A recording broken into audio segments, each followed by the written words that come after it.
नमस्कार भक्तजनों, मलमास का महीना शुरू हो चुका है। इस माह में श्री हरि विष्णु और माता लक्ष्मी की पूजा अर्चना की जाती है। ये पूरा महीना भगवान विष्णु को समर्पित है, क्योंकि इस महीने के अधिपति स्वयं भगवान विष्णु हैं। पिछले वीडियो में हमने आपको बताया था कि इसे अधिक मास, मलमास और पुरुषोत्तम मास क्यों कहा जाता है। इस वीडियो में आज हम आपको बताएंगे कि मल मास में क्या दान करने से श्री हरि विष्णु प्रसन्न होते हैं और हमें किन चीजों का परहेज करना चाहिए और किन वस्तुओं का सेवन करना चाहिए। मल मास हर 3 वर्षों के बाद आता है। इसे अधिक मास और पुरुषोत्तम मास के नाम से भी जाना जाता है।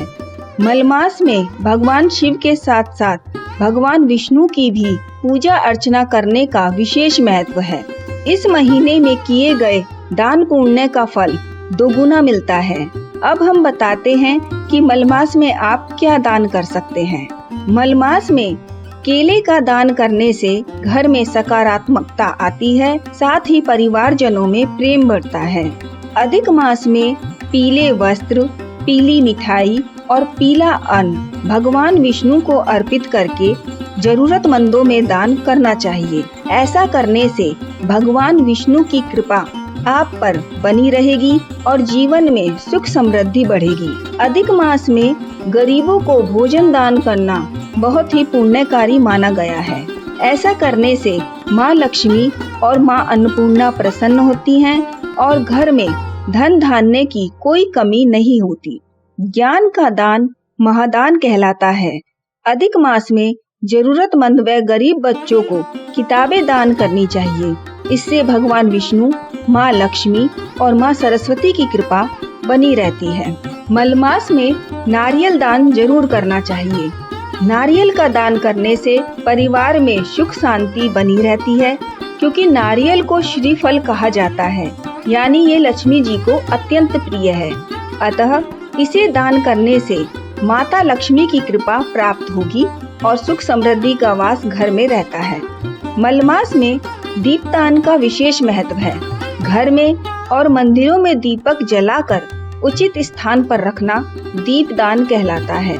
ऐसा करने से जीवन से अंधकार की समाप्ति होगी और सुख प्राप्ति होगी। दीपदान के साथ ध्वजा दान भी करना चाहिए। दान के साथ साथ भगवान विष्णु के सहस्त्र नाम स्तोत्रम का पाठ करना चाहिए। इससे विष्णु जी की कृपा बनी रहती है। भगवान विष्णु ने कृष्णा अवतार लेकर गायों की खूब सेवा की है, इसलिए इस मास में गायों की सेवा करनी चाहिए और उन्हें घास खिलाना चाहिए। शालिग्राम जी के समक्ष घी का अखंड दीपक प्रज्वलित करने से भी श्री हरि को प्रसन्न किया जा सकता है। भगवान विष्णु के 12 अक्षर मंत्र का जाप करना चाहिए। ये मंत्र है ओम नमो भगवते वासुदेवाय। इस माह में आने वाली एकादशी व्रत विधि पूर्वक पालन करते हुए करना चाहिए। गुरुवार को सत्यनारायण भगवान की पूजा से भी श्री हरि कृपा प्राप्त होगी। अधिक मास के महीने में नित्य कच्चा दूध या मीठा जल पीपल के वृक्ष को अर्पित करना और पीपल के वृक्ष का पूजन करना भी पुण्यकारी माना जाता है। अपनी क्षमता अनुसार अन्न और वस्त्र तथा जो वस्तुएं आप दान कर सकते हैं उनका दान करें, क्योंकि पुरुषोत्तम माह भगवान विष्णु को समर्पित है।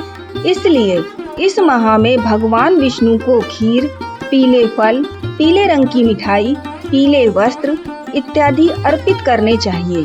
दक्षिणावर्ती शंख में साफ पानी भरकर भगवान विष्णु का अभिषेक करने से हरि कृपा शीघ्र प्राप्त होती है।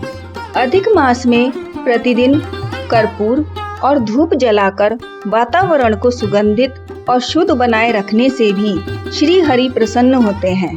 विष्णु जी का षोडशोपचार पूजन यानी 16 प्रकार से पूजन इस मास में किया जाना चाहिए।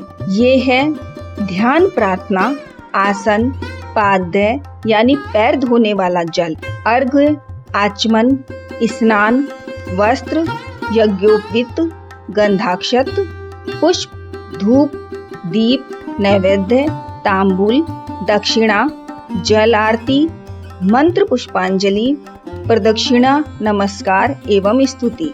इस माह में भगवान के नरसिंह रूप की पूजा विशेषतः की जाती है। श्रीमद् भगवत गीता पाठ विशेषकर 14वें अध्याय का नित्य अर्थ सहित पाठ करने से सारे संकटों का समाधान हो जाता है। अधिक मास में तुलसी पूजन का भी विधान है। इस माह में नित्य प्रतिदिन जल में दूध मिलाकर तुलसी माता को अर्घ देने से सभी मनोकामनाएं पूर्ण होती है। तुलसी भगवान विष्णु को अति प्रिय है। माता तुलसी के बिना श्री हरि की पूजा अधूरी मानी जाती है। अतः इस महीने में तुलसी माता और विष्णु जी की उपासना करने के बाद तुलसी की मिट्टी का तिलक लगाने से धन प्राप्ति के मार्ग खुलते हैं। तुलसी माता की पूजा करते हुए तुलसी परिक्रमा करना शुभ माना जाता है। पूजा करते समय बाल खुले ना रखें, इसे अच्छा नहीं माना जाता। अधिक मास में भगवान विष्णु की पूजा के समय तांबे के लोटे में जल भरकर रखा जाता है और पूजा समाप्त होने के बाद ये जल तुलसी के पौधे पर चढ़ाया जाता है। भगवान के भोग में तुलसी पत्र को सम्मिलित करना अनिवार्य होता है। अतः भक्त जनों पुरुषोत्तम मास में अधिक से अधिक दान धर्म करें और श्री हरि तथा माँ लक्ष्मी की कृपा प्राप्त करें। अब हम आपको बताएंगे कि अधिक मास में क्या खाना चाहिए। शास्त्रों के अनुसार इस माह में पूजा अर्चना बहुत आवश्यक है। अतः शुद्ध सात्विक भोजन ही खाना चाहिए। इस माह में केवल एक समय भोजन करना चाहिए। भोजन में मूंगफली, तिल, चना, चावल, बथुआ, मटर, ककड़ी, पीपल, आम, जीरा, सुपारी, इमली, आंवला, सेंधा नमक, कटहल, गेहूं, सफेद धान, घी, धनिया, मिर्च, खीरा इत्यादि चीजों का सेवन करने की सलाह दी जाती है। मल मास में कुछ चीजों का सेवन वर्जित होता है, जैसे लहसुन, प्याज, मांस, मदिरा, अंडे, नशीले पदार्थ, मछली, बासी भोजन, शहद, चावल का मांड, मसूर की दाल, उड़द की दाल, चौलाई, तिल का तेल, राई, गोभी, फूल गोभी भी और पत्ता गोभी भी, गाजर, मूली इत्यादि। ऐसा माना जाता है कि इन पदार्थों का सेवन करने से व्यक्ति के पुण्य नष्ट होने लगते हैं। इस माह में कई तरह के अनुष्ठान और पूजन किए जाते हैं, इसलिए भोजन का शुद्ध और सात्विक होना आवश्यक है। इसके अतिरिक्त अधिक मास में भूमि पर शयन करना चाहिए। भक्तजनों, आप इस प्रकार से शुद्ध और सात्विक भोजन करके दान पुण्य करके भगवान विष्णु की उपासना कर सकते हैं और उनकी कृपा प्राप्त कर सकते हैं। आशा करते हैं आपको वीडियो पसंद आया होगा। कमेंट बॉक्स में अपने विचार जरूर लिखें। लाइक, शेयर, सब्सक्राइब करना ना भूलें। जय श्री कृष्णा।